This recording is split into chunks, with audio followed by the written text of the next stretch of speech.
पिछले दिनों चंबा में मनोहर हत्याकांड हुआ था, जिस पर सरकार ने कहा था कि विपक्ष राजनीति करने का काम कर रहा है।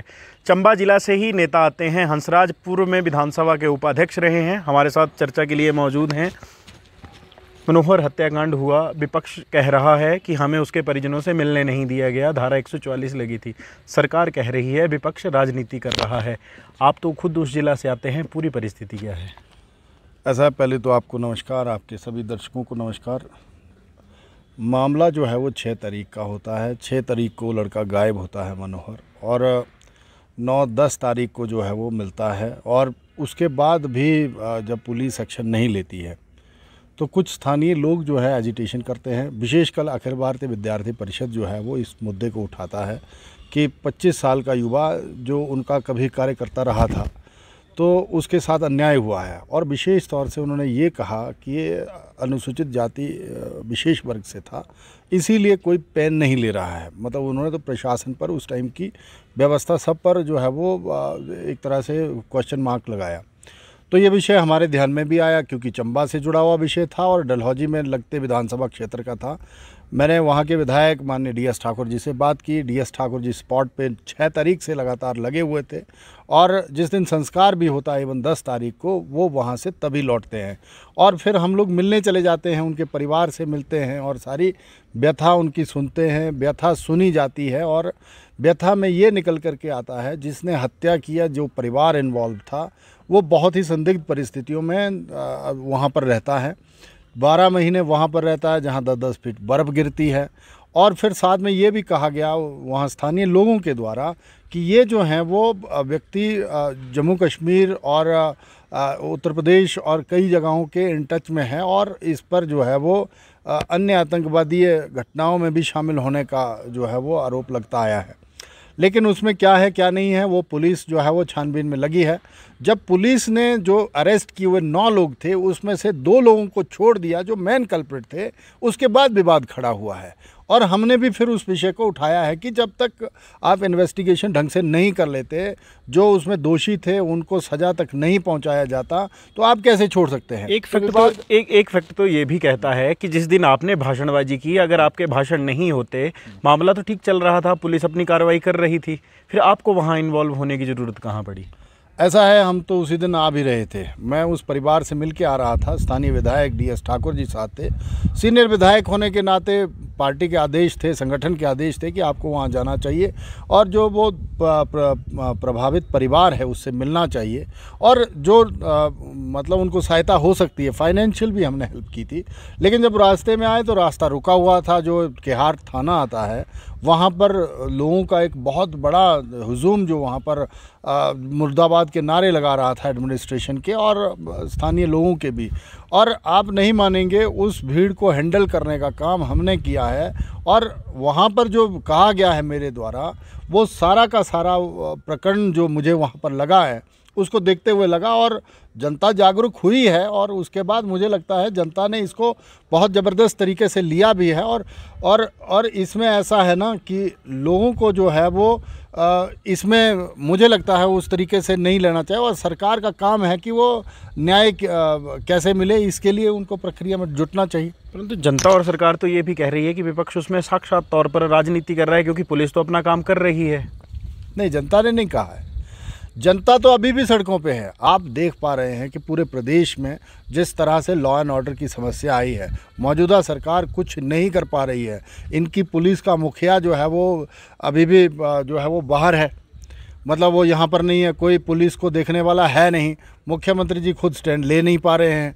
और मेरा तो सिर्फ इतना ही कहना है, जिस तरह से सिरमौर जला है, शिमला जला है, इधर ऊना में जो जिस तरह से घटना घटी है, कुल्लू में घटना घटी है, पूरे हिमाचल में लॉ एंड ऑर्डर की पूरी समस्या आई है। तो मुझे लगता है सरकार को जो है वो अब इस्तीफा ही दे देना चाहिए। आप अपने भाषण में 2 चीज़ों का जिक्र कर रहे थे। एक तो आप कह रहे थे अवैध संपत्ति है, दूसरा आप कह रहे थे बैंक के खातों में पैसा भी बड़ा भारी है, NIA जांच होनी चाहिए। इसमें तीसरा फैक्ट ये आता है, फिर आप लोगों को घर क्यों जलाना पड़ा? आरोपी का घर जलाने से कहीं ऐसा तो नहीं है कि आप लोग सबूत मिटाकर कुछ किसी और तरफ सहायता कर रहे थे? नहीं, ये तो आप गलत बोल रहे हैं कि आप लोगों को घर तो मुख्यमंत्री तो यही कहते हैं कि आपके भाजयुमो के अध्यक्ष हैं। ऐसा है, भाजयुमो के अध्यक्ष भी जो है वो उसी कंस्टिट्यूंसी से आते हैं। उनका घर गांव जो है वो उनके गांव के साथ लगता गांव है, मुख्यमंत्री जी को जानकारी नहीं है या कांग्रेस को जानकारी नहीं है। उनका घर जो है वो जो प्रताड़ित परिवार है उसका घर और ये अपने अमित ठाकुर जी का घर जो प्रदेश के हमारे अध्यक्ष युवा मोर्चा के साथ में लगते हैं। पड़ोसी के घर पे अगर कोई घटना होती है तो क्या पड़ोसी वहाँ हेल्प करने नहीं जाएगा? पड़ोसी जाता है, मदद करने जाता है, घर जलाने नहीं जाता। नहीं, अमित ठाकुर का तो ये सामने आया है कि उन्होंने बचाने की कोशिश करवाई है, वहाँ पर गए जरूर हैं लेकिन बचाने की कोशिश। इनका प्रशासन कहाँ था? इतनी उन्होंने कहा कि हमने धारा 144 लगा दी, हमने जो है वो पूरा पुलिस प्रशासन जो है वो वहाँ पर लगा दिया है। फिर पुलिस की मौजूदगी में घर क्यों जलता है? मैं तो ये आरोप लगाता हूँ कि पुलिस ने जो है वो पूरे प्रकरण को जो है वो ख़त्म करने के लिए या सरकार ने, जो कांग्रेस की सरकार है, उन्होंने इस पूरी प्रकरण को ख़त्म करने के लिए दोनों घरों को जलाया। हम तो ये भी कह सकते हैं कि पुलिस की मौजूदगी में कैसे घर जला सकते हैं। अभी नेता प्रतिपक्ष प्रदेश के नेता बिंदल जी, हम लोग स्वयं 10-12 विधायक जो हैं वो वहाँ पर मिलने के लिए जाते हैं, पुलिस चौड़ा में हमें रोक लेती है, हम नहीं वहाँ से क्रॉस कर पाते, तो जनता को वो रोक नहीं सकते थे। तो ऐसा मुझे तो इसमें शुबा ये है, शंका ये है कि मुझे लगता है कि सबूत मिटाने के लिए सरकार ने जो है वो वहाँ पर आग लगवाई है दोनों घरों में। प्रशासन तो कहता है हमने धारा 144 लगाई थी, धारा 144 में तय सीमा होती है, उसके ज़्यादा लोग नहीं जा सकते हैं। हमने तो विपक्षी नेताओं से भी कहा था कि थोड़ी थोड़ी करके वहाँ जाइए, आप पीड़ित परिवार से मिलिए, परंतु आप लोगों ने ऐसा नहीं किया। आप लोगों ने तो कहा कि हमारी पूरी गाड़ियाँ साथ जाएंगी। ऐसा नहीं था। हालांकि पूर्व के मुख्यमंत्री ठाकुर जयराम जी ने कहा था कि हम 4 लोगों को ही जाने दीजिए, 5 लोगों को ही जाने दीजिए। वो कह रहे 4 से ऊपर 5 जा ही नहीं सकते, जबकि 12 तो विधायक थे, हम विधायक या मौजूदा या पूर्व के विधायक, हम लोग साथ थे, पूर्व के मंत्री। तो जो टीम आई थी वो सारी की सारी 12-14 लोग जो हैं वो जाना चाहते थे, लेकिन उन्होंने जो कहा कि मैं भी वहीं पे मौजूद था कि भाई 4 ही लोग जा सकते हैं, तो 4 में कौन जाते? वहाँ तो स्थानीय जिले के लीडर भी नहीं जा पाते। इसीलिए हमने स्टैंड लिया और माननीय पूर्व मुख्यमंत्री और प्रदेश के नेता बिंदल जी ने जो है वो यही कहा कि अगर आप लोग इस तरह से सबको नहीं जाने देते तो हम जो है वो धरने पर बैठते हैं, और धरने पर बैठे हम लोग वहाँ। आप NIA जांच की मांग कर रहे थे, इसके पीछे कारण क्या है? क्या प्रदेश की पुलिस पे आप भरोसा नहीं रखते हैं? नहीं, पुलिस जो है वो, मैं बधाई देता हूँ SP चंबा को, उन्होंने ज़बरदस्त काम किया है, SP चंबा ने, सिर्फ मैं ये कह रहा हूँ। लेकिन साथ में उन पे ये प्रेशर भी डाला गया, जिस तरह से और SPs को शामिल किया गया, DSP लगाए गए। अब जो विवाद किहार थाने में हुआ वो मेरे सामने की बात है।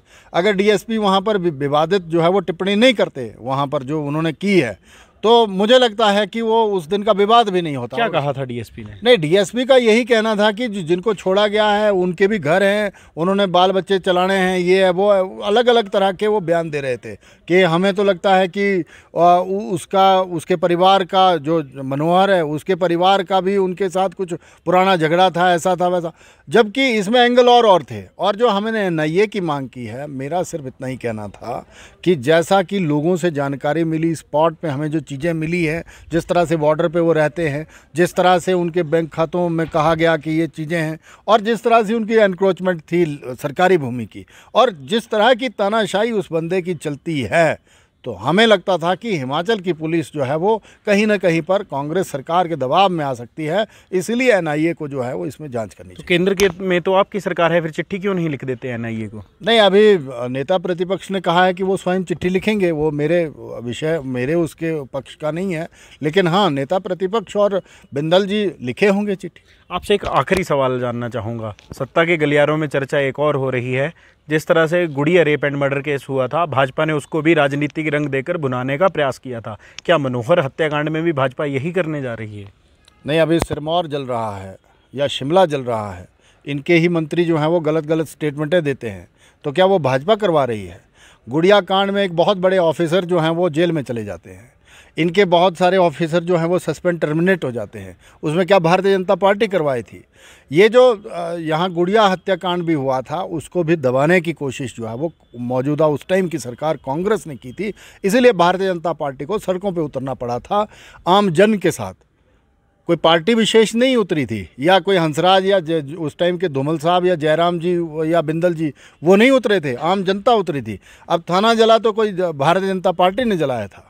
अभी जो किहार में उसके घर जले, कोई भारतीय जनता पार्टी ने जलाए हैं। हजारों की भीड़ जो है वो वहाँ पर गई है और उन्होंने जो है वो उनको लगा कि अगर सरकार ये नहीं कर रही है तो ये सारी चीज़ें, मुझे लगता है लॉ एंड ऑर्डर गड़बड़ाया है 5-6-7 महीनों में जब से कांग्रेस की सरकार है। मुझे लगता है माननीय मुख्यमंत्री जी को जिस तरह से प्रदेश में वातावरण कानून का बिगड़ा है, और मैंने एक दिन कुल्लू एसपी को भी कहा, हम लोग कुल्लू में थे, कमेटी भिंडरेवाला की फ़ोटो लगा करके गाड़ियाँ जो हैं वो कुल्लू जो है वो घूमती हैं और खालिस्तान के नारे लगाते हैं, खालिस्तानी गाने जो हैं वो स्टेडियमों में बजते हैं।